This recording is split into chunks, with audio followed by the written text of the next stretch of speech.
Good day, ladies and gentlemen, wherever you may be around the world, and welcome to our Agincourt Day stream.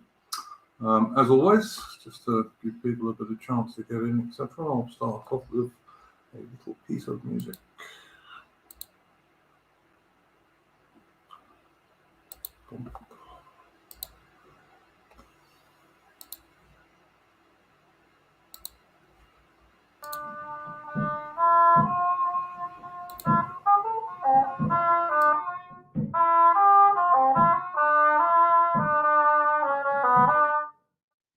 Deo gratias amplia, Rede pro victoria. Aki went forth to Normandy, with grace and might of chivalry. Their God for him wrought marvelously, wherefore England may call and cry, Deo gratias. Deo gratias amplia, Rede pro victoria. He set a sea-truth for to say, to harbour town with royal array. That town he won and made afraid, that front shall rule till doomsday.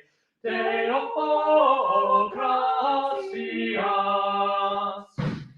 Deo gratias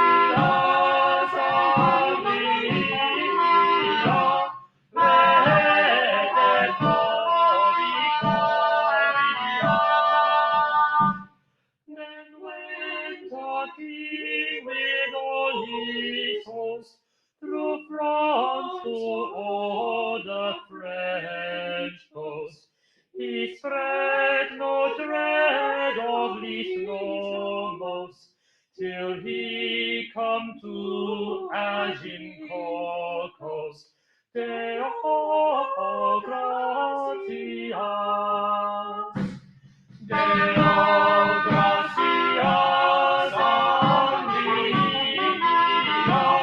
Rede pro victoria. The dukes and earls, lord and baron, were taken and slain, and that well soon. And some were led into London town, with joy and mirth and great renown. Deo gratias. Deo gratias amplia, Rede pro victoria. Now gracious God, he save our King, his people and all his well-willing. Give him good life and good ending, that we with mirth may safely sing. Deo gratias. Deo gratias amplia, Rede pro victoria. Deo gratias amplia, Rede pro victoria.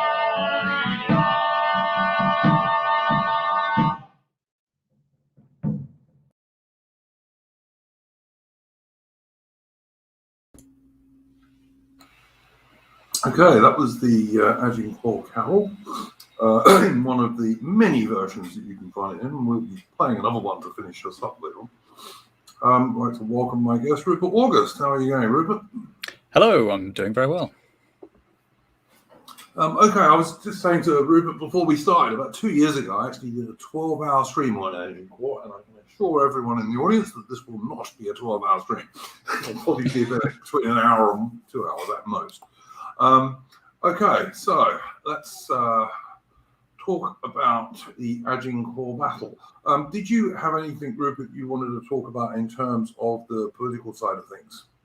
Yes, so talking about the lead up would probably be a good idea. This has been quite amply covered by Apostolic Majesty as well, but just to sort of reiterate some of the points, the Battle of Agincourt itself comes at the culmination of what's subsequently been called the Agincourt campaign, which takes place as a result, or kind of could be considered as part of the wider Armagnac-Burgundian civil war, which was raging due to the infirmity of the King of France, which led to sort of two scheming factions led by two very powerful lords who were both sort of related to the king and thus had some amount of legitimacy towards a claim at regency. The French king was mentally ill, wasn't he? Yes, indeed. He thought he was made of glass and might shatter, as I recall. Yes, that does ring a bell. It does bear a certain neat similarity to the later War of the Roses, in that you have a mentally unfit king and then multiple scheming parties who are trying to exercise sort of regency power, which is, de facto royal power, but without having to face, quite so many of the consequences because, in theory, it's associated with the king who's nominally in charge. Indeed.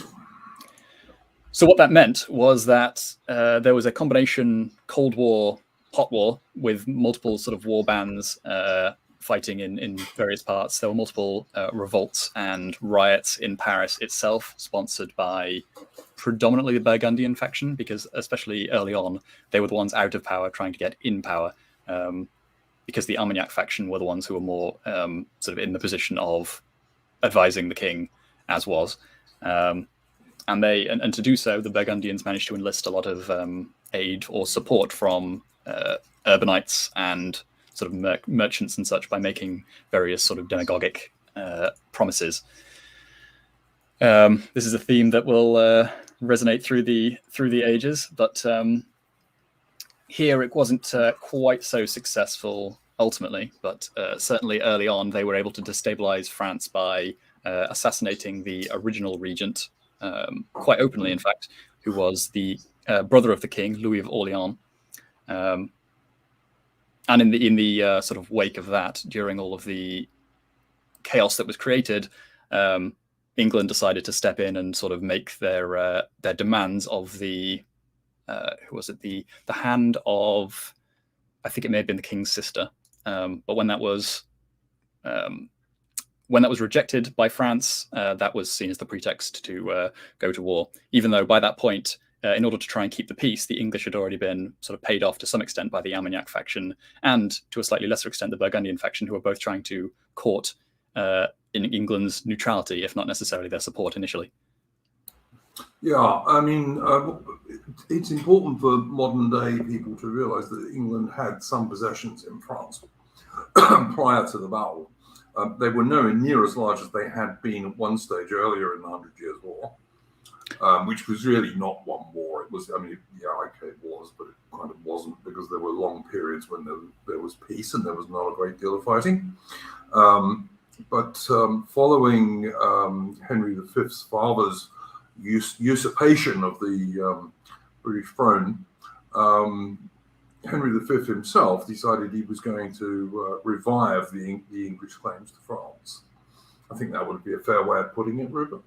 Pretty much, yes. I mean, it's also worth noting that even the earlier triumphs of Edward III were not, in the early days of the 100 Years' War, were still not quite as extensive as the original Angevin Empire that it was sort of like calling back to in a way.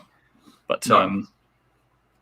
But yes, No. I mean, even during this sort of like interbellum period of the mid-100 Years' War, where things settled down a little bit, like I said, there are various territories which are de facto ceded over to Henry or to the English in order to try and keep them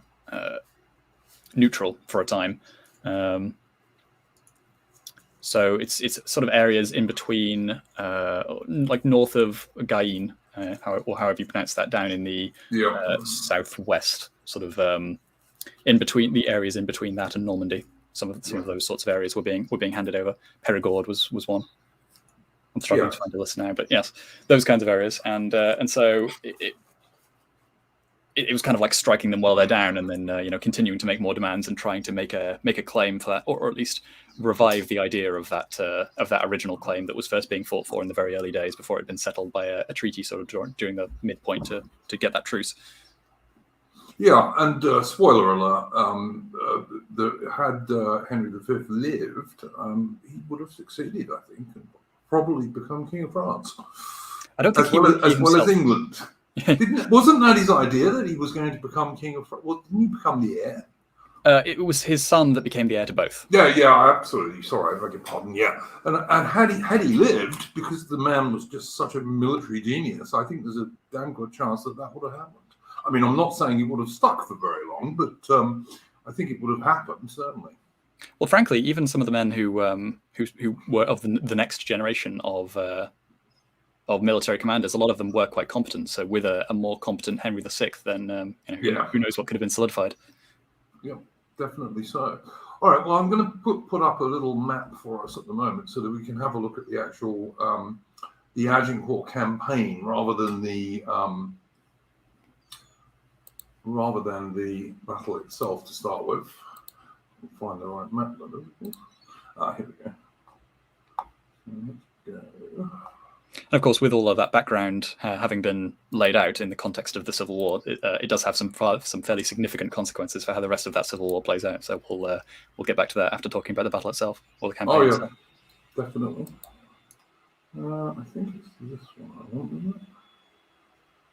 Let's see. No, it's not that one. Not that one. I'll try and get it right in a minute.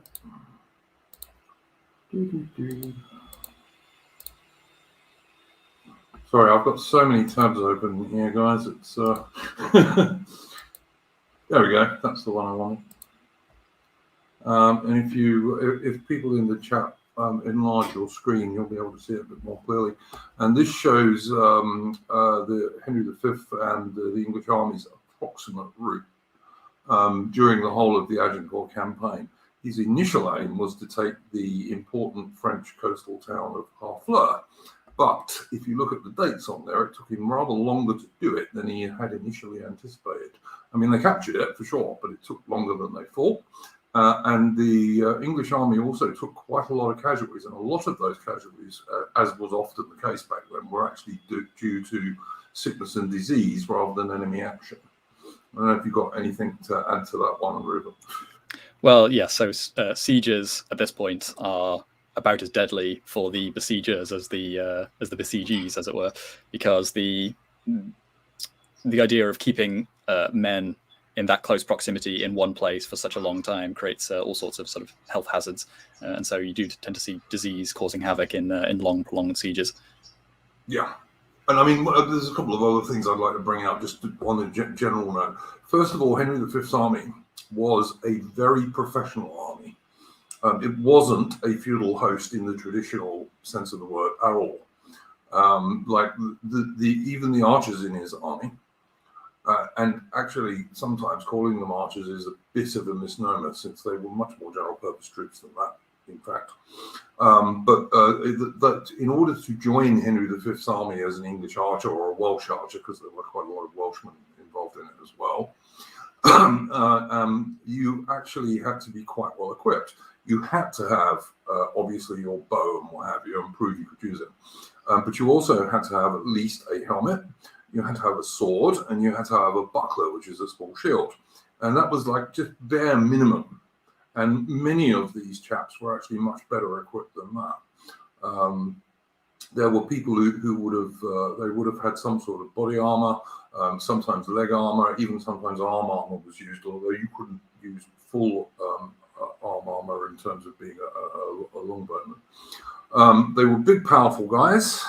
We found the skeletons of these guys, and if you look at one or two of the people who do serious warbow archery today, they are big, powerful men. They are not the sort of person you want to meet down a dark alley somewhere. And they were fully capable of engaging the enemy in hand-to-hand combat once their archery role was finished, because either they'd run out of arrows or the enemy were close enough. So the French army was much more traditionally feudal. So there were lots of knights, there were lots of men at arms. They did have archers and particularly crossbowmen who were often hired mercenaries, but they also had quite large numbers of basically local peasants who had been dragged into the army. And they weren't actually as professional at all as the English army. I don't know if Rick, you got anything to say about that stuff? Yes. So at this point, the England in itself is far more militarized than France is in a lot of ways, and partially due to the fact that this idea of France being more feudal sort of extends to them being a bit more decentralized as well, whereby the armies were being provided more by individual lords, sort of volunteering to come and help or being enlisted to come and help in some way, rather than it being some kind of centralized effort, which is very much what the English army is starting to look like at this time. So in particular, the Black Death, of course, played a big part in ending the feudal system in England earlier than it ended anywhere else, pretty much. Yes, but it does also become a sort of lesson that is taken from the 100 Years' War, especially on the French side, is that the sheer effectiveness and the extent to which England is able to punch above its weight because it's more centralized and because it can sort of direct things a little bit more autocratically, almost from the king down. They take that as a model going forwards to try to centralize things around the king a little bit more for increased effectiveness, and that has a lot of effects for the next sort of 100, 200 years for France. Very true, very true. I mean, also the other thing, of course, that is worth mentioning is that Henry V was the first English king since Harold, who was killed at Hastings, to speak English as his first language. Or the English kings for many, many, many years before Henry V could speak English, but it wasn't their first language. It was because... Sorry, carry on. I was just going to say, I think it was Edward III that first used it in court documentation, first used English in court documentation as part of his project of sort of English ethnogenesis. But yeah, sorry, continue. Yeah, no, I was actually reading some stuff about Richard the Lionheart recently, and Richard the Lionheart could speak English. It just wasn't his first language. But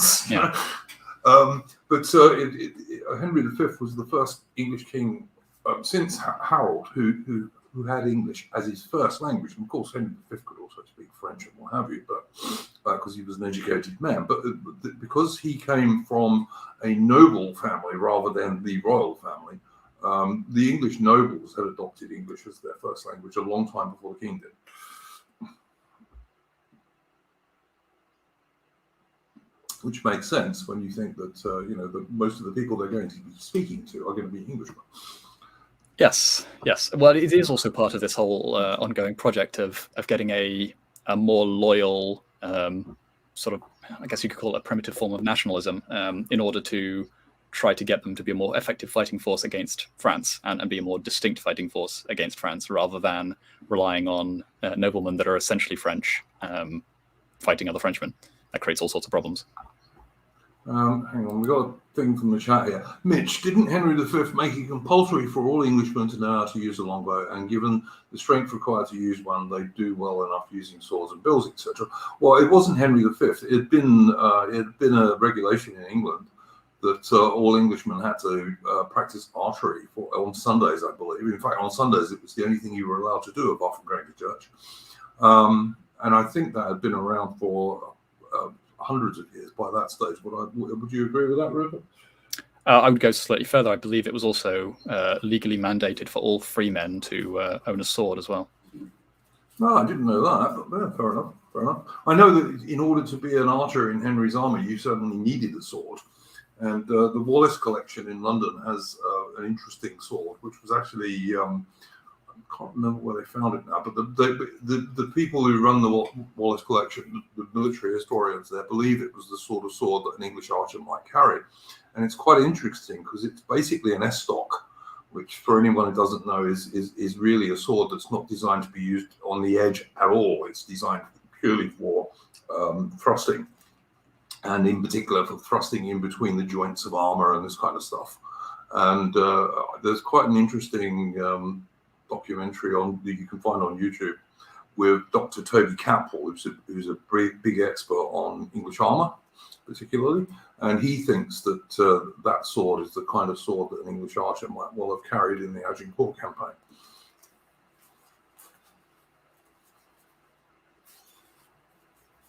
And it's also worth. Sorry, carry on, Rupert. I was just going to say, on the equipment as well, briefly, I believe that at this point we are also, I don't want to say pioneering because it's the kind of thing that's been invented sort of multiple times and has no necessarily sort of direct lineage to the present form, but proof marking and sort of like extensive quality assurance and sort of like centralized production of arrows, I think, was something that was taking place at this time. So you have quite sophisticated logistics and provisioning networks that have been sort of generated ahead of time in order to supply this army and make sure that the equipment that they are receiving is, of sufficient quality. Oh yeah, absolutely. That's definitely true. Also, there's some evidence that the heads of arrows and stuff were being hardened. There's a lot of, I mean, we're going to get onto this in a minute because one of the big debates these days is what did longbows do against armor, and particularly against plate armor. I mean, we know very well that longbow arrows were perfectly capable of going through chain mail and this kind of stuff, but plate armor less so, maybe. But also, plate armor varied back then, and the amount of plate armor that a man was wearing in the French army would vary to a large degree according to how rich he was. And even the best plate armors had weak spots and gaps. Actually, there's an interesting little facet of that, because slightly earlier you'd had the Battle of Shrewsbury, which was the first battle in which longbows were used quite extensively on both sides, and so it meant that any nobleman who showed up and wasn't wearing armor that was particularly modern and up to stuff would be left to die, basically, because they were left on the battlefield because their armor was not capable of resisting the arrows. So you got a sort of mass culling there, I believe, of poor nobles who couldn't afford to keep up with the armor technologies of the time.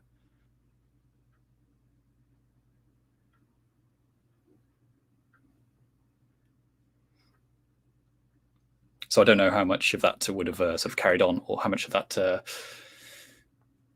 how much chainmail would still be in use after the fact, perhaps by poorer men who couldn't afford anything better. But certainly at the nobleman level, there was a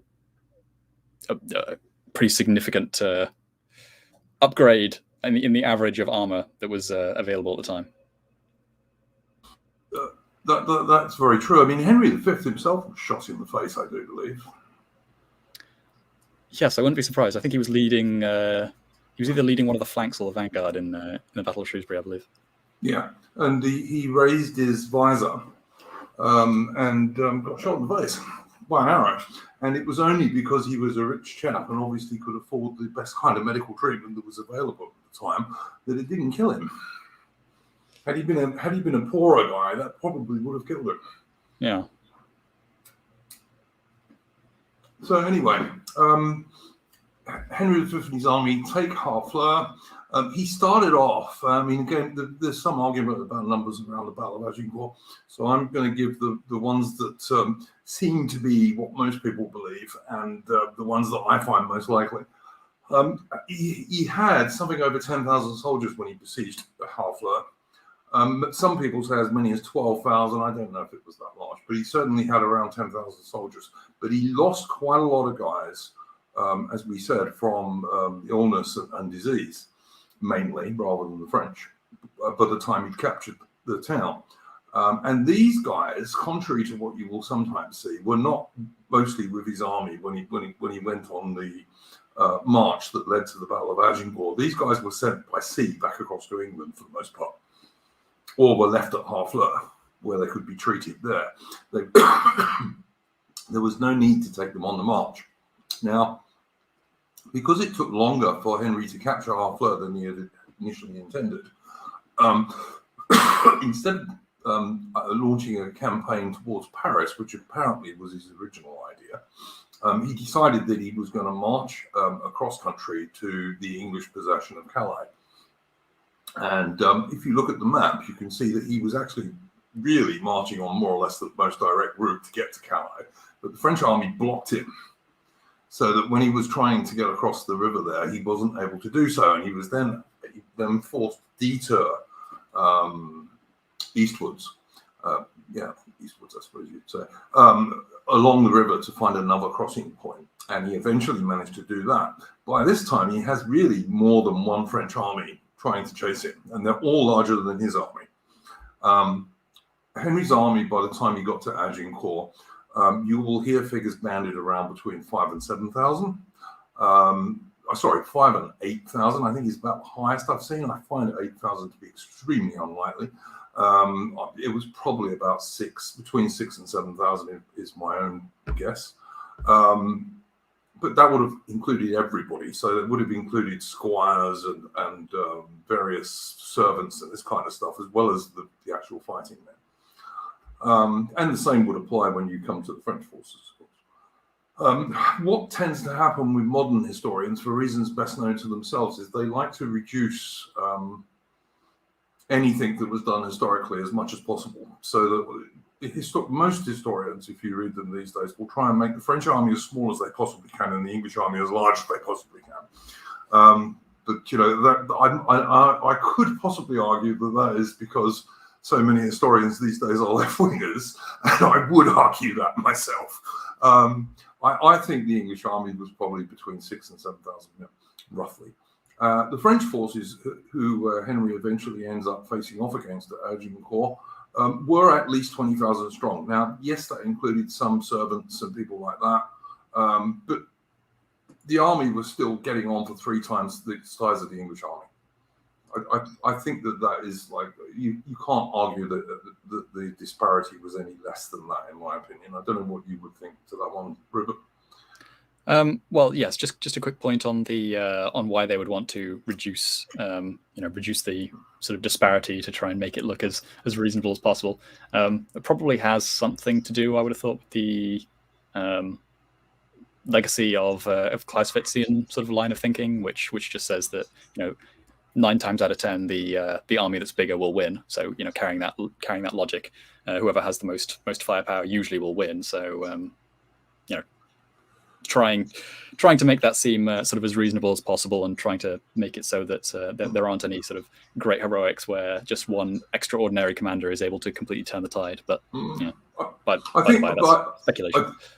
I think what you said there is the main point to look at is who had the most firepower, and Henry had the most firepower. Yes, well, this is the thing. Yeah.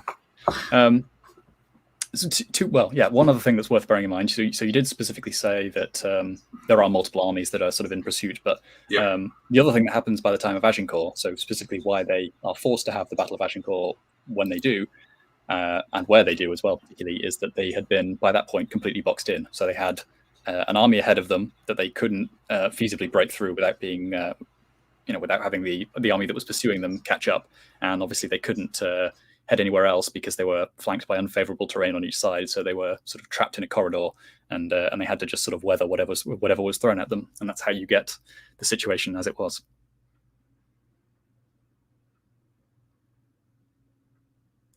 I assume that's your sort of broad understanding of. No, absolutely. The English army had no choice but to fight at Agincourt. It was literally a case of fight or die. I mean, okay, in the case of the king and the noblemen, they would have been captured rather than being killed, most likely. But the ordinary soldiers would just have been butchered had they not fought. Yes, which is quite a powerful motivational tool. I don't think the French were quite paying attention to their or reading their Sun Tzu about leaving an avenue of retreat if. To try and reduce the morale of the enemy and encourage them to flee. Yeah. I mean, as I say, it was normal in those days for like the king and the nobles would certainly have been ransomed, captured and ransomed, but the ordinary soldiers, they most likely would have just been butchered had the English surrendered.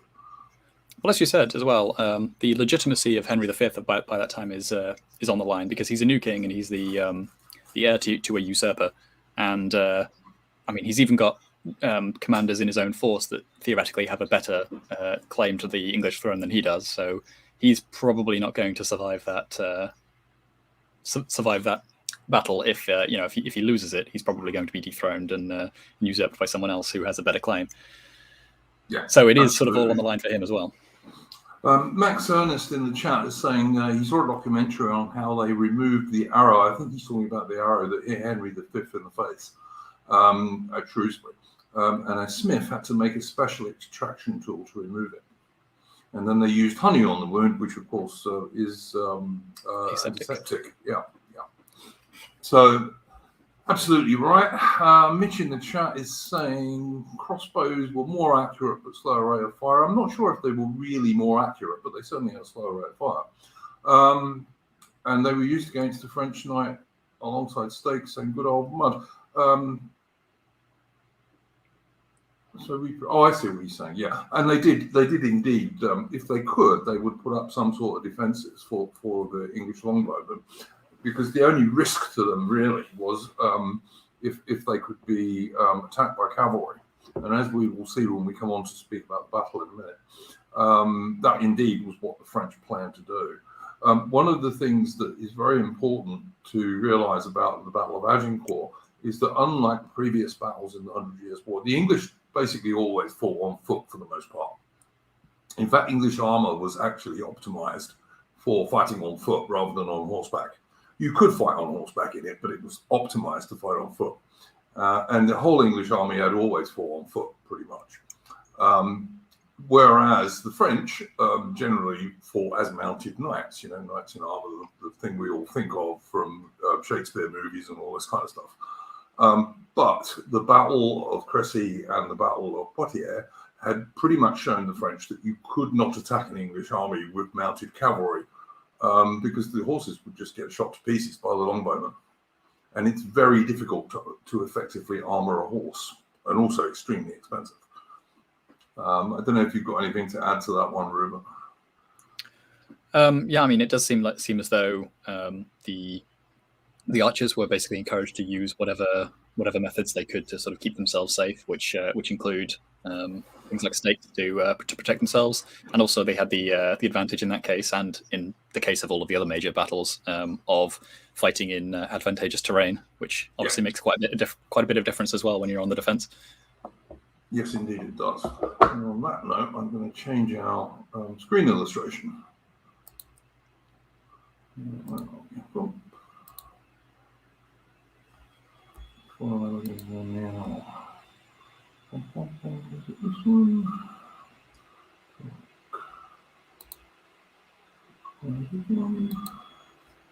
Alright, move that one.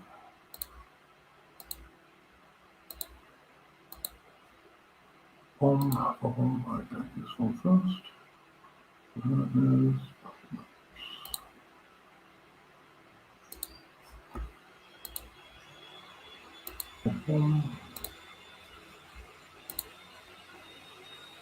Okay, here we have another map.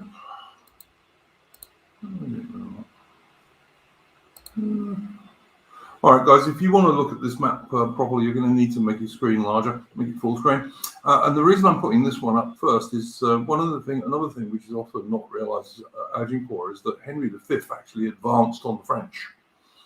So if you look at the red lines on here, that's the English army, and the one at the lower right-hand corner is basically where Henry V started off his deployment, and then he advanced his force forward and to bring himself into long bow range of the French host, which, as I say, was about 20,000 men, give or take. And one of the things I want to bring out in this is that English archery was not used in the way that it's shown in Shakespeare movies, like Henry V, etc. By and large, it wasn't like long volleys up into the air that would then fall on the French, because you wouldn't do all that much damage unless you were firing purely at horses, for example. But it was used at Agincourt. Henry, when he advanced his army to long bow shot, which is probably 250, 300 yards, something like that. He did get his archers to fire one or two volleys at the French, but that was merely to goad them into attacking. It wasn't the main way the longbow was used. Rupert? One other thing about the idea of volleying is due to the nature of sieges, quite a lot of the time, helmets, especially outside of or after the crusading period, or the prime crusading period of sort of the first through third crusade. We're well after that point. A lot of times the helmets are sort of optimized for that kind of defense, in fact. So you would often find that they have either increased protection in one way or another from projectiles dropping from above. So if they had been doing that, then it wouldn't have been terribly effective. If the English had been volleying, then it wouldn't have been terribly effective.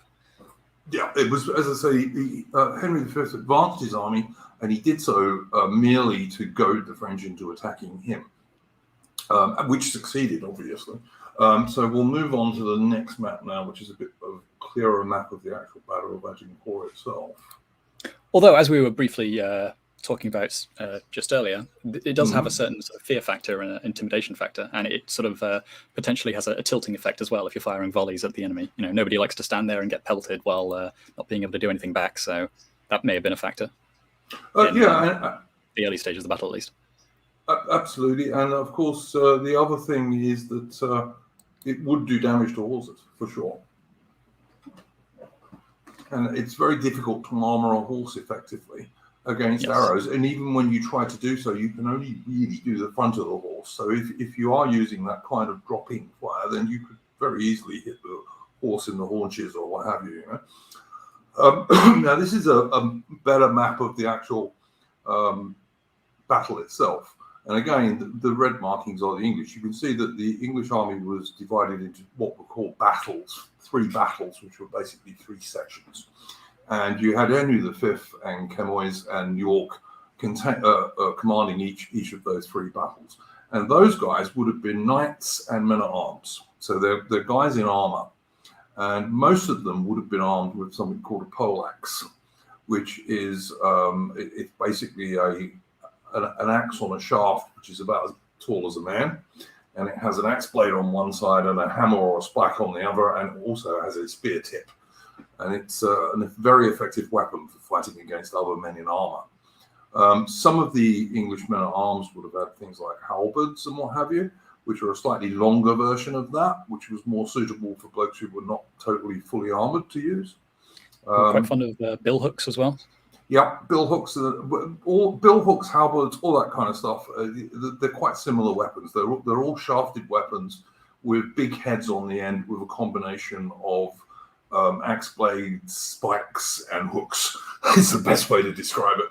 Yes, you've got a bit for dealing with any problem that you might come across, and usually you've got the added benefit on a spear of being able to attack on as you're thrusting forwards with the spearhead, and then some other bladed implement which you can usually use to cut as you're bringing the pole back towards you as well. So you can attack in both motions. That's part of the philosophy behind it, as I understand it. But then obviously you've also got the other bits like bludgeoning components that allow you to knock a knight down if he's a little bit too heavily armored to be able to cut through any particular part. Yeah. And you could do just blunt force trauma to people, even if they were fully armored. You might not break through the armor, but you're going to do quite a lot of damage actually inside the armor. Yes, but also if you can just knock somebody over, a knight over, then usually that's the point at which they start being vulnerable. And so sometimes, especially if you get their helmet off, that's the point at which they'll yield, because that's the point at which their life is actually in danger. Sometimes I imagine if you get them knocked on their back, then they might even think about surrendering then, because that's again when they're vulnerable. If they're standing upright and they're fully enclosed in their armor and they've got some top of the range armor for whatever the time is, then usually they're pretty much untouchable. Yeah, perfectly reasonable. I mean, one of the things to remember at Agincourt is there had been a lot of heavy rain, and the field that the English and French were fighting in was actually quite muddy. It was a ploughed field between 2 woods. You can see the 2 woods in the map on the screen. And the other thing to bear in mind is that the English archers were positioned in between the English men-at-arms knights battles, and also in the woods on both sides. Now, as I said, one of the things you've got to bring out about Agincourt is that unlike earlier battles in the 100 Years' War, the vast majority of the French army also fought on foot. In fact, the French had cut down their lances, the big long lances that a man-at-arms or a knight might use on horseback. They had cut them down to like 8-9 foot spear length, so that they'd be more handy to use on foot. And only 2 fairly small sections of the French army were actually mounted. And the French plan, which wasn't a terrible plan, if it had been in different terrain, was that these 2 small mounted forces would sweep forward on either flank and remove the English archers from the woods in the flanks. They were unable to do that, partly because the English archers fired back at them, but also because the English archers were protected partly by the trees in the woods, but also by their stakes that they put up. And you cannot make a horse run into a solid barrier like a stake. They just won't do it, which is why in the Napoleonic era, for example, infantry squares worked. You just can't make the horse run itself onto bayonets. It's not possible. So the 2 French mounted troops on the flank, they attacked. They probably attacked a bit prematurely, partly because Henry V had goaded them into attacking prematurely. I suspect because they were mounted, they were more vulnerable to this long-range fire, perhaps. And they swept forward. They were hit by the English archers, obviously, and basically couldn't get to them. And so the initial 2 French mounted attacks on either flank completely failed. I don't know if you've got anything else to say about that one, Rupert. Well, I mean, as it progresses through the battle and as the sort of ongoing waves fail, and you start getting men sort of dropping into the mud and churning up the mud just by trying to advance, it gets progressively harder for each subsequent wave to actually move through. So if they can, the situation is thus, and they probably would have recognized this, that if they can blunt the vanguard, and then maybe blunt the second wave and perhaps the third, then the fourth, if there's a fourth and fifth, then it's going to have a much harder time progressing through. Because another thing is that if they're trying to use cavalry, then cavalry also don't like treading on bodies, so that's something that's quite difficult to get horse to move through. But also just getting men through ground that's been that badly churned up is quite a nightmare as well. Yeah, and of course the French initial cavalry charges would have done quite a lot to churn up the ground. I mean, these are big horses they were using in those days for men at arms. They had to be big, powerful horses. Yes. They weren't little ponies, and they would have churned the ground up quite badly in attacking and then retreating from the English lines. As I recall, also there were some sort of remains found that had no actual war wounds on them, and but were a casualty of the battle nonetheless, which strongly implies that they sort of fell into the mud and then couldn't get up and were effectively drowned or suffocated in the mud. Yeah. And were taken as a casualty that way, which gives you some idea about how grim this situation was for the French. Oh yeah, absolutely. I mean, one of the problems for the French was that their command and control broke down fairly quickly. In that, as you say, there were successive lines of Frenchmen advancing, and the French aristocracy were desperately keen to get to the front, so they were jostling each other to try and be the first guys to get into the front. And of course, none of them really wanted to fight the English archers, because there wasn't much glory in fighting archers. And so they were all aiming for the English men-at-arms and knights, particularly where they could see the banners of the king and the various English nobles. And so those were the guys they were aiming at. And as you can see from the map, as they advanced down this muddy field towards the English, the archers on the 2 flanks were able to fire into their side. And armor is always weaker on the sides and the rear than it is at the front for obvious reasons. Yes, so especially if they were slightly poorer knights or men-at-arms, then there's a possibility at least that they would have, they might have some plate on the front, but perhaps not on the back. Yeah, and also because the French armor was optimized for fighting on horseback rather than on foot, unlike the English armor, it had more weak spots at the back because normally the chap would be sitting on a horse. The other thing is that what historians today, military historians, think the English longbow was mostly used was as a very close range, flat trajectory weapon. So the archers are not firing at the French at hundreds of yards. They're firing at probably a maximum of 200 yards, and more often at 100 or even 50 yards into these guys. And I think it's important to remember that an English archer could fire much more quickly than a Napoleonic soldier could with a musket. A Napoleonic soldier with a musket would be very lucky to fire 3 rounds a minute if he was well trained. An English archer could fire probably twice that for a short period. So if you're looking at an English army which consisted, if it was 6,000 men, then about 1,200, 1,500 of the absolute most of those would have been men-at-arms and knights, and all the rest would have been archers. So you're looking at literally thousands of arrows being fired at the French. Yes, it's rather an unpalatable situation to imagine oneself as the French. Just because the guys have done this as reenactments, they've had people fire blunt arrows at them in full armor, and it's very unpleasant by all accounts. Even though it doesn't kill you, it's most unpleasant to be hit by a powerful longbow arrow at relatively short range. As I say, people have done tests for this with blunt arrows, and the guys who've done it are not keen to repeat it.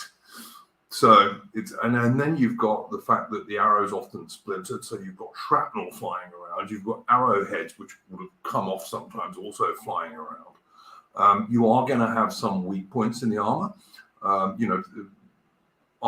Plate armor in those days was not all uniform quality, good quality steel. Some of it was basically just iron. And you have weak points in it, like the sides of a helmet or the sides of a breastplate are much thinner than the front or the top, or in the case of the helmet.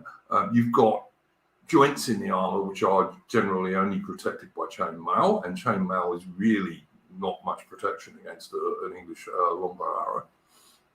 And so you are going to get more and more people becoming casualties one way or another as they advance. And it's going to be the guys at the front who are going to take the bulk of it, because, as I said, the archers are basically firing on a flat trajectory at very close range. There's a few videos you can find on YouTube of really good modern English warbow archers firing at stuff at close range, and it's quite a powerful thing when you're seeing guys using 140, 160-pound longbows. And we don't have a great deal of information about the size of longbows, although we know they would have been relatively powerful because that would have been most useful for war. The stuff we do have is things like the Mary Rose bows. A lot of bows were recovered from Henry VIII ship, the Mary Rose. And some of those are up to 180 pounds draw weight. And there's no particular reason to believe that 100 years earlier that the English archers would have been using weaker blows. There's no reason to believe that at all. Yeah, as I understand it, at that point you're sort of hitting the sort of upper bounds of what the human body can realistically accommodate, even if you've trained for most of your life to do it. So that might have been a stable equilibrium at which the war bows were sort of sat at for a while. Yeah, but, yeah, it's hard to say. Yeah, I mean, that's the best evidence we have. You're certainly probably not looking at many bows that would have been under about 140 pounds draw weight. That's an extremely powerful bow. And also, as I said, the archers themselves were better equipped than is often shown in movies like Henry V, etc. They had to have at least helmets and what have you, and bucklers, which are small shields. They had to have a sword. Most of them would have carried a dagger of some description. They would have also, and they also had more armor than is sometimes realized. So these guys were fully capable of taking on the enemy in hand-to-hand combat once that started taking place. And what we think happened is that as the French army advanced, and you can see on the map the way they were advancing, and they were getting forced into a narrower and narrower space, by the way, as they did so they would have had less room to use their own weapons and what have you. The English archers eventually started falling on the flanks and rear of the French while they were engaged with the English men-at-arms and knights from the front. So that basically a lot of these guys are surrounded. And you might have 2 or 3 archers taking down one French knight.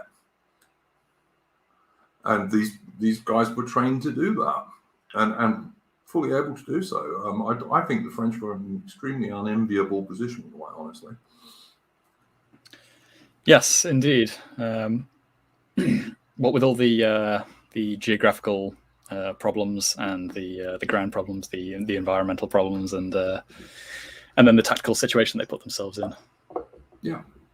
And the fact that, as I said, they lost their command and control pretty early on. The French leaders weren't able to really control the battle. Well, coming back to the centralization point, I mean, that might have been something that was sort of in place from the start, just having a more sort of dispersed, less centralized leadership structure from the outset, just because that's the way that the English kingdom had been sort of structured for the entire 100 Years' War period, and the French still hadn't managed to move out of that more sort of feudal arrangement. So even if they were able to, put a lot more sort of nobles and knights on the field, the ability to coordinate them was vastly diminished compared to what the English could manage. Yeah, very, very, very true. Very true. There's also, of course, one of the controversies about Agincourt is that the English started capturing a lot of French prisoners. And as I said earlier, in those days, if you were a royalty or a nobleman, you would normally be able to surrender rather than die. And it was a good thing from the point of view of the chaps who captured you, because it was one of the ways you could make yourself quite a lot of money in those days, was by capturing a nobleman and then getting his ransom. I'm not sure if it was just in tournaments or on the battlefield as well. But I think you got to keep their equipment as well. Yeah, absolutely. Yeah, no, that's true. You did. Their armor and swords and all this kind of stuff. Yeah, for sure. Yeah, so you could sell that on as well, or get some money back for that as well. So you get the ransom payment and also whatever they were wearing. Yeah, they were worth quite a lot of money. And of course, one of the controversial things at Agincourt is that about halfway, 2/3 of the way through the action, another French force appears. Because, as we were saying, there were various French forces floating around. And Henry was very concerned that he had so many prisoners that if this other French force attacked him, the English army, which was vastly outnumbered, would be overwhelmed. And so he actually ordered his soldiers to kill some of the French prisoners. And the soldiers were extremely reluctant to do so, partly because, as we were just saying, that these prisoners represented money to them, and also partly because, it wasn't something that you did if you could avoid it. Yes, I mean, it's worth mentioning that these were often quite pious men. So they would, and also, of course, steeped in all the stories of chivalry and whatever of the time, and all the sort of romanticism of it and whatever. But yeah, I mean, as you say, it's like burning your retirement pot just in front of you. Yeah, and so these soldiers were really reluctant to carry out the king's orders. And what seems to have happened is that the French prisoners were getting driven along in front of some of the English soldiers, and the English soldiers were driving them along in front of them, but actually weren't killing many of them at all. And so the English king then insisted, and apparently a few more French were killed, but the overall numbers of these guys who were actually butchered by the English is probably not as high as some people would like to claim. Possibly some sort of very ancient French propaganda working its magic there. Yeah, I think that's absolutely true.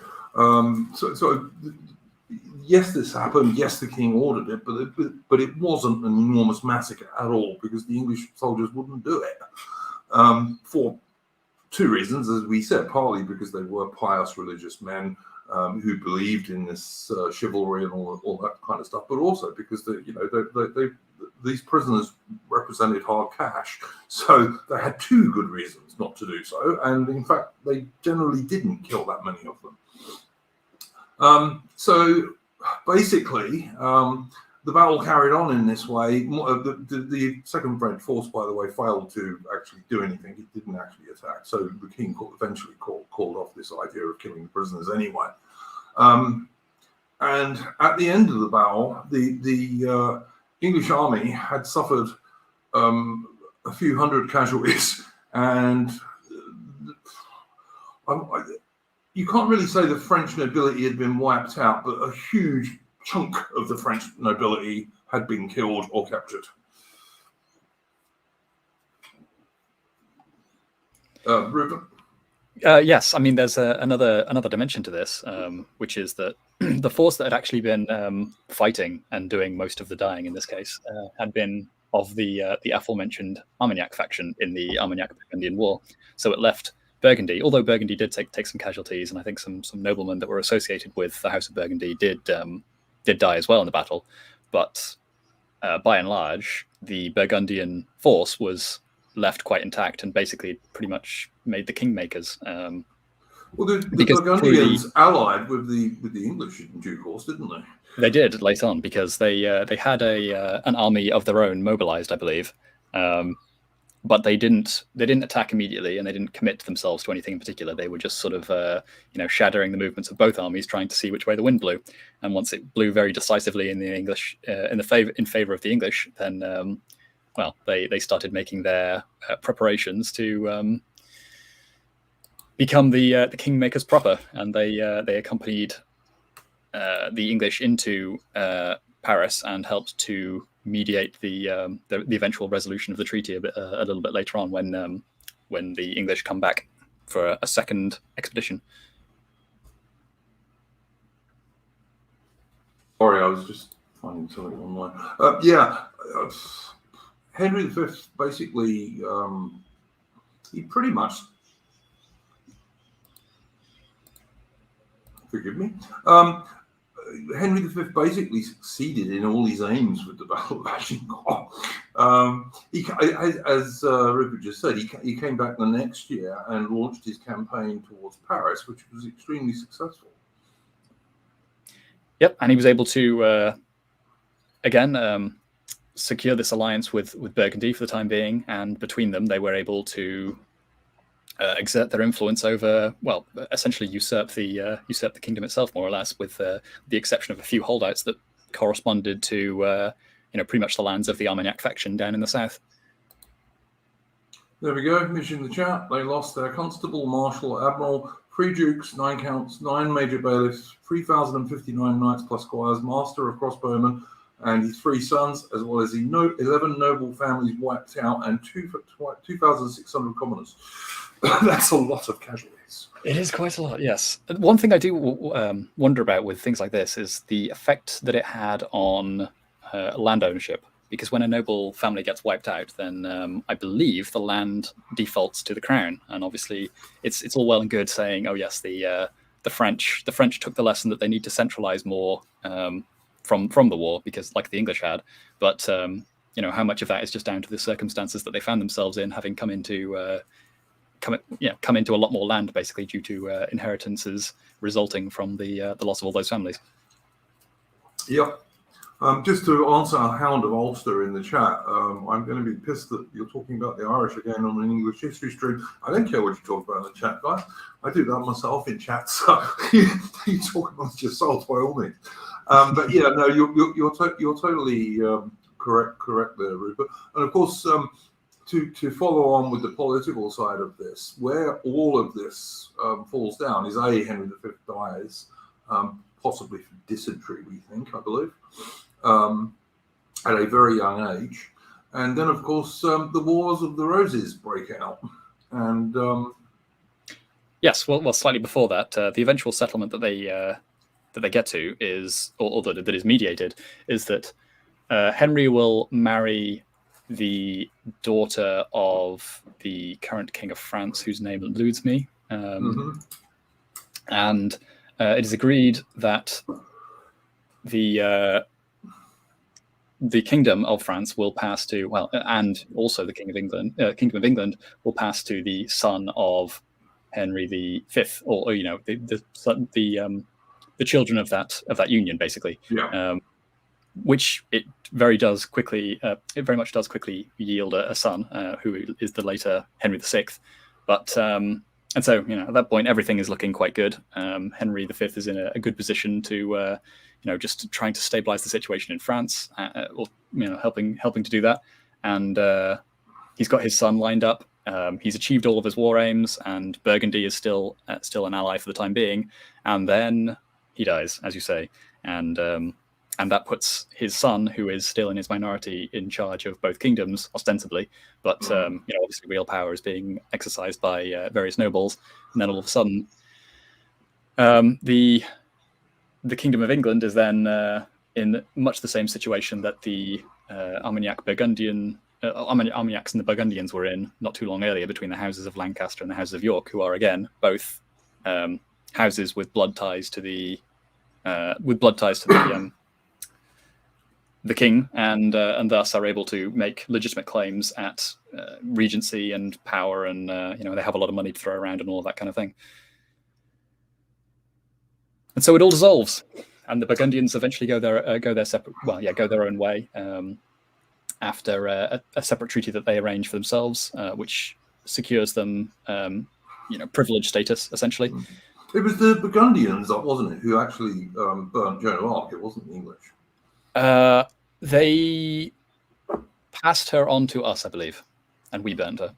I thought it was the Burgundians who did that. My understanding is that she was handed over to the Burgundians or captured by the Burgundians, and then the Burgundians passed her on to us because we were the ones that really wanted her. Well, I'm sure the English wanted her gone for absolute certainty, but at the same, I was always under the impression that she was actually burnt by the Burgundians, by a Burgundian court. But I mean, I could be wrong.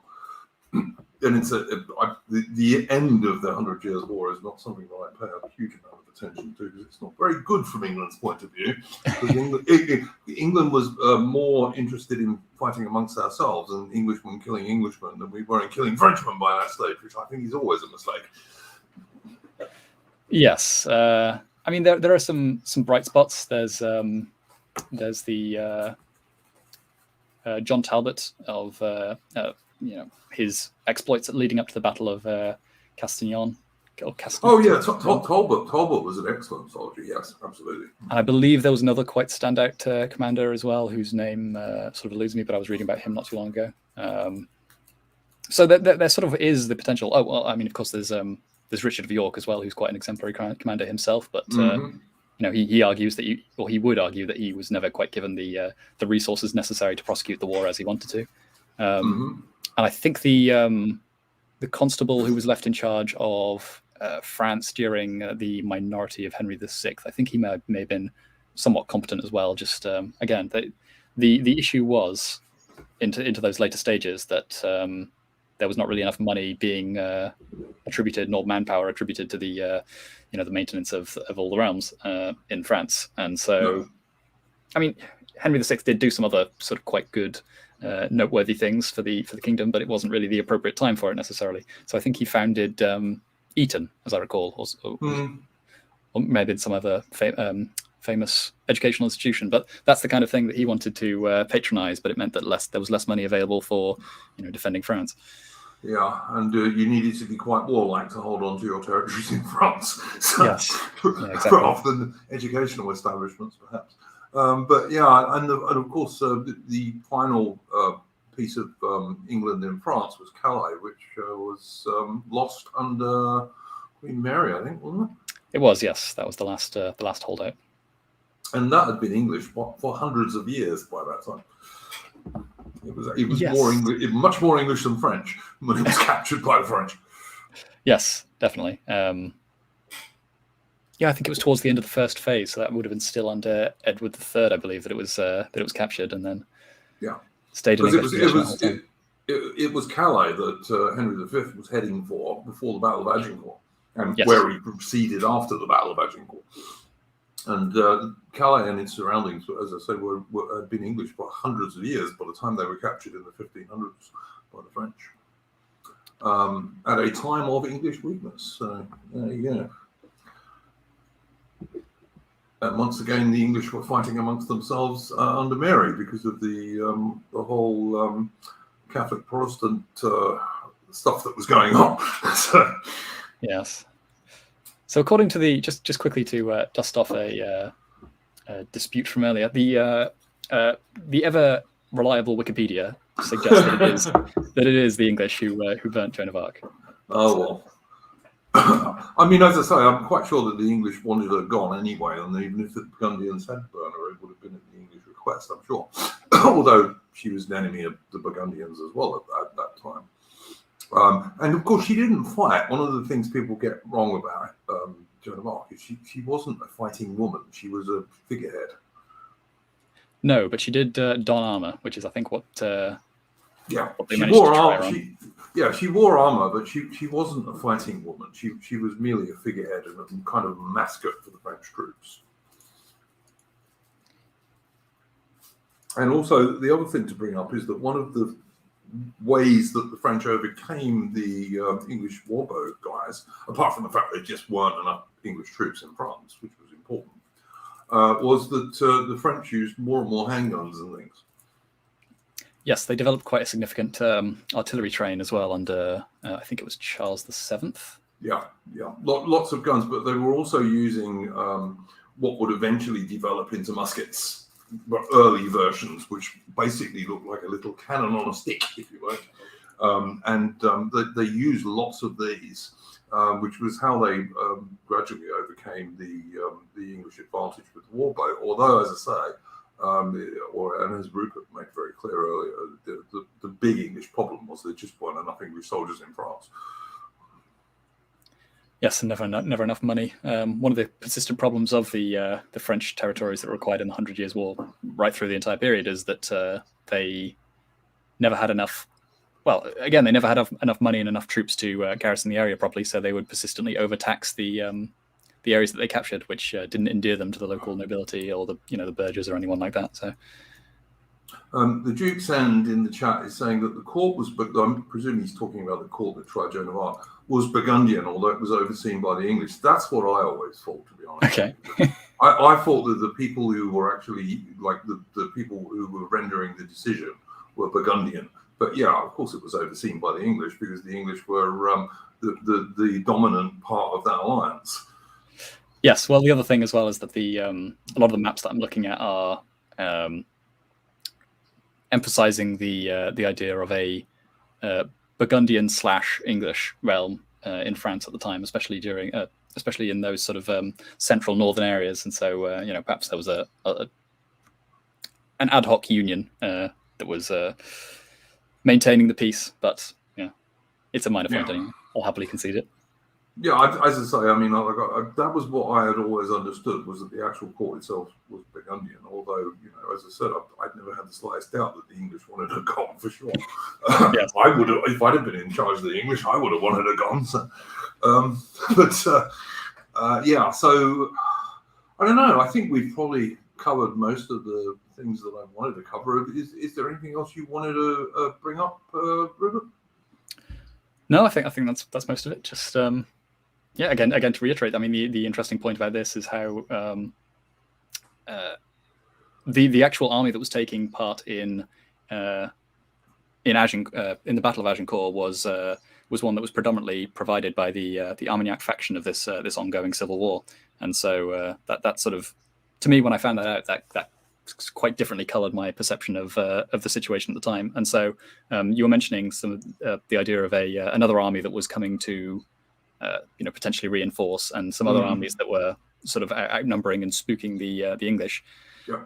But it's entirely possible that one of those, so I'm not sure of the specifics, but it's entirely possible that one of those was a Burgundian army that was again just sort of seeing which way the wind would blow, and so it kind of quite changes the political dynamic that's at play during the battle. And then obviously the battle itself goes on to have some pretty significant consequences for the internal intrigues of France at the time.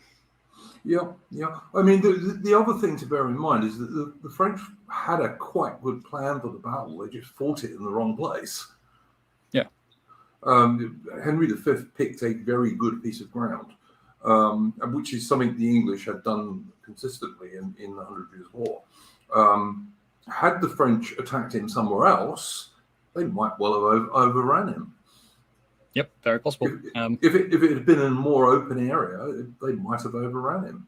But not only that, but the actual strategy and the timing and the way that he approached this politically is very astute as well. Because again, all these political dynamics are in play. They have the ongoing civil war, so it's pretty much the perfect time for Henry to sort of lean in, stabilize his own domestic politics, and also punch way above his weight by intervening in the civil war effectively.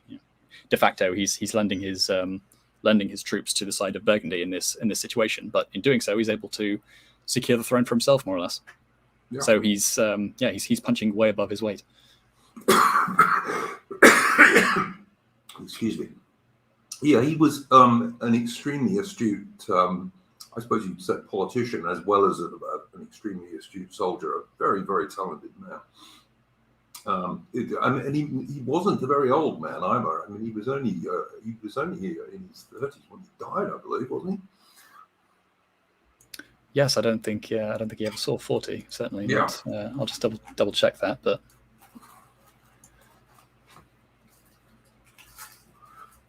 Also, by the way, guys, I mean, look, a lot of the impressions we get about Agincourt and what have you come from Shakespeare's play Henry V, and we shouldn't take the speeches and so on in Henry V as being literally what was said and this kind of stuff. Obviously, Shakespeare was improving on that stuff for dramatic effect. Unfortunately, because it does make for quite good yeah. video. Yeah, no, I mean, I wish the Band of Brothers speech and all this kind of stuff was literally true, but it probably wasn't, to be honest with you. Sometimes the myth is more enjoyable, though. Oh yeah, and myths are very important to countries. I mean, you know, I like both of the better known Henry V films. The first one, of course, is still got the old. Was made. It was shot in Ireland for a start because it was the only place they could find that many horses. Because it was shot during World War II, the first one with Laurence Olivier, and it was actually released just before the D-Day landings, and it was supposed to be a morale boost for the British people after so many years of war when we were finally going on the offensive again in Europe. But it was actually shot in Ireland because in England they wouldn't have been able to get that many horses together. Because the horses in England were all working very hard on farms to produce food, etc. So they shot it in Ireland. And that still had the old hangover that the knight's armor was so heavy that if they fell over, they couldn't get up and this kind of stuff, which was not true at all. There are some good videos on YouTube where you can find guys doing all sorts of athletic things in armor. It's not as heavy as people think it is. Though granted, there are these examples of where it did seem to happen, but that's probably more a factor of the poor ground that they were on rather than the armor itself. Mud tripping over other bodies, too many other people all around them, all this kind of stuff. But I mean, if you just fell over in armor, you could certainly get up again quite easily. Yes, I mean, it wouldn't be very good armor if you couldn't. Yeah, I mean, I know that Rupert said to me before we started that he does a bit of reenactment stuff, so he's probably got more experience with this than I have. Yes, I mean, most of the armor that they would have had is far better fitted than anything I've ever worn, and it's still perfectly movable. Yeah. So you could jump onto a horse and this kind of stuff in armor. It wasn't like they showed you in the original Laurence Olivier movie about Agincourt, where they're sort of hoisting guys onto horses. It was utter nonsense. They didn't do it that way at all. Although there would be some of that in jousts, but that's a bit more of a niche specific sort of scenario. Yeah, because jousting armor was much heavier because the object was to try and stop the guys getting killed. Yes, exactly, and you didn't need to do things like move your head. You only needed to look straight forward, so that's how you get things like the frog helmet, if you've seen that. Yeah. These very heavy things that have also got great big things that go around your chest, so you literally couldn't turn your head to one side or the other. Yes, exactly. I mean, it's also like when we were speaking about Henry V himself being wounded by a longbow arrow. That was because he raised his visor to see better, and this was one of the things that knights and men at arms had to decide. I mean, quite often it would have been better to be able to see and see your opponents than it would have been to have the visor down. But that certainly wouldn't have been the case if you'd been one of these Frenchmen slogging towards the English lines, being hit by probably 12 arrows in 25 seconds. You wouldn't want your visor down for that. No, definitely not. So, but again, that goes back to the command and control point. I mean, not to get stuck into this again, but it does make it a lot more difficult to communicate just that simple fact of not being able to raise your visor. Yeah. There we go. Max Ernst is saying, I once went to Leeds Armory and they had two guys dressed in full armor doing cartwheels. There you go. Yeah, absolutely. Yep. You can find videos of people doing this kind of thing on YouTube if you want. Yeah, I can definitely believe it. People running like obstacle courses and things I've seen. Yeah. And there's actually some French videos that I watched ages ago. I can't remember what channel now, but they were actually French videos of guys in period armor doing some realistic fighting, close range fighting with things like poleaxes and daggers and this kind of stuff. Again, pretty athletic. Yeah. I mean, they were training for it. And again, we talk about the English archers practicing from childhood. You have to remember that the knights, and to probably a bit of a lesser degree, the men at arms would also have trained from childhood for this kind of stuff. These guys were all pretty expert warriors. The highly trained guys. As I said, on the French army, there were levies and stuff who probably had next to no training and probably not particularly good armor and this kind of stuff. The English didn't really have troops like that in their armies by the time of Agincourt in 1415. I have a feeling that everybody was sort of moving away from that. They were kind of trending more towards using mercenaries where possible, because of course the constant dynamic is that if you use levies who are otherwise good peasants, then or good farmers or whatever, then you're sacrificing a taxpayer potentially, and you don't want to lose that person permanently. And if you leave them where they are, then they can carry on working for you and providing revenue. Whereas, of course, if you hire a mercenary, then sometimes, especially in the French experience, a mercenary one day is perhaps a bandit or a chevauché the next. So yeah. It's better to have them in your army and in your pay than not in your army and causing trouble elsewhere. Didn't the French at Agincourt, they had some mercenary Genoese crossbowmen, I believe, didn't they? They did like to use the Genoese crossbowmen. Genoese, yeah. But I'm not pretty sure Agincourt specifically. I think they did have some. I'm not sure they saw much action. And there was one battle that they were in, maybe that was Crécy, where they actually didn't even have their shields. The Genoese crossbowmen used these great big shields to basically load behind. And Yes, at one battle that they fought, they actually didn't have them. They were still in the baggage train, which left them entirely vulnerable to be shot down by the English. Yes, I believe that was Crécy. Yeah. And I believe they were also then run down by their own knights shortly after. Yeah, they were, absolutely. The French knights got impatient to try and get to the English and ran over their own crossbowmen, which probably didn't endear the French knights to the Genoese, I'm sure. No, I imagine not. But they're only mercenaries, so no need to worry about them. Yeah, definitely, yeah. But yeah. All right, I think we've probably covered most of the stuff we wanted to cover. If anyone in the chat's got any questions, put them up now, and if we can, we'll answer them. But if not, I'll play us a tune and we'll get on out of here, because I've done 4 streams in about a week, which is too many. So if anyone's got any questions in the chat, put them up now, guys, and we'll answer them. But if not, we're going to head on out with a tune, which is another version of the Agincourt Carol, of which there are many.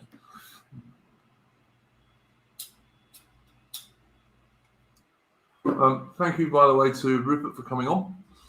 He knows more about the politics of this stuff than I do. I tend to be a historian who concentrates on military stuff. So it's been really good having you on here. Yeah, thank you very much for having me. Hound of Ulster is asking if you have a channel. I do have a channel, though I haven't been very active on it for a little while.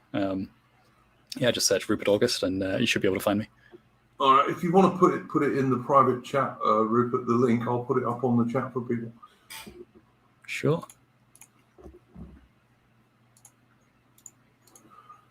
Greta Thunberg, smash or pass? I can't answer that because I'd probably do. I think she ought to get smashed, put it that way, but not in the way you mean. Right, here we go. Copy that. Where are we? Copy. Okay, so this link I'm putting up in the chat at the moment, guys. This is Rupert August's channel on YouTube. There you go. Thank you very much. And on that note, I will play us out with you. Stop that one.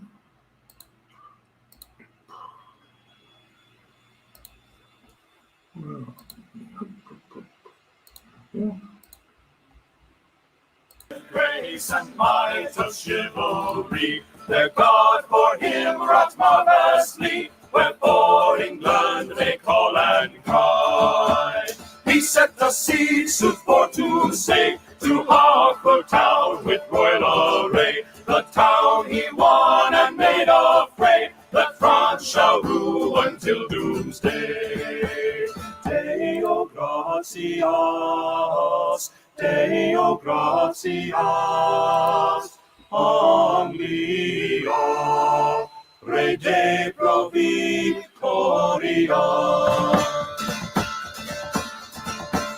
Then went our king with all his host, through France fight all the French did boast. He started neither least nor most, till he came to Agincourt coast. Then, forsooth, that comely knight in Agincourt field did manly fight. Through grace of God most mighty, he won both field and victory.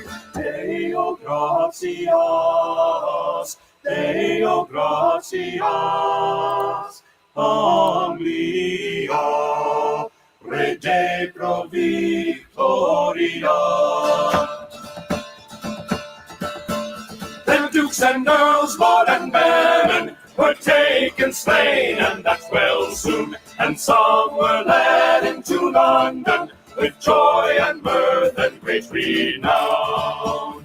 Now, gracious God, he save our King, his people and all his good willing. Give him good life and good ending, that we with mirth may safely say. Deo gratias, Deo gratias, Anglia, Re de pro victoria.